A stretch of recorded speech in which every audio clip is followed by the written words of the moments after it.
Today we'll be talking largely about document intelligence and how it relates to organizations. So without further ado, let's start. Hi Victor. I hear a lot of companies are looking to integrate AI into their companies with their day-to-day business. How would you think document intelligence will help benefit this?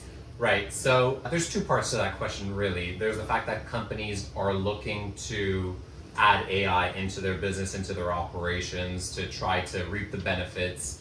And often those benefits are more marketing than anything for people. However, the document intelligence piece does fit really well into the world of operations and helps a lot of businesses, especially large organizations who are very paper heavy, get a handle on the stuff that they're doing.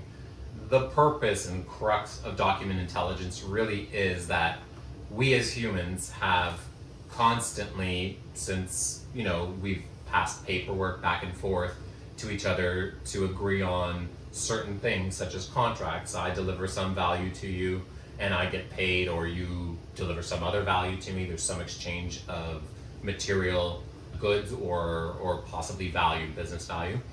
As long as businesses have done this kind of back and forth, and banking really existed because of IOUs and this back and forth of I'm taking 30 coins out and I will owe you 30 coins when I come back.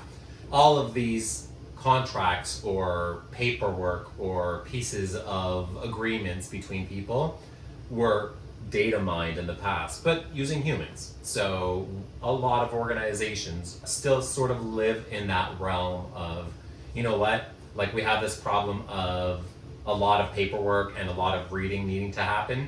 So let's hire a ton of humans and hopefully pay them really cheap, because the only thing we want them to do is read.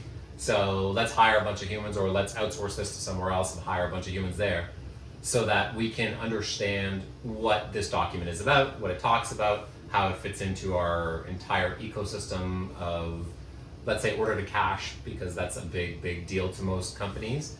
And really, how can I specifically understand the material facts in those documents? So people have been doing that for, I would say centuries, but realistically for, generations, where they're extracting some form of metadata, largely metadata, from documents to try to piece them together and either attach them to your ledger or attach them to a client or do something like that. And the world of document intelligence in an automated way, when you're thinking robotic process automation, AI, natural language processing, those kind of workloads, when you introduce those to document intelligence, allows you to do some of the tasks that humans were doing in the past, of extracting that information, of digitizing that information, possibly through data entry, into other systems so that those systems can work how they're supposed to. Because a lot of systems are missing the key nuggets of information that do exist within certain documents, well, all documents.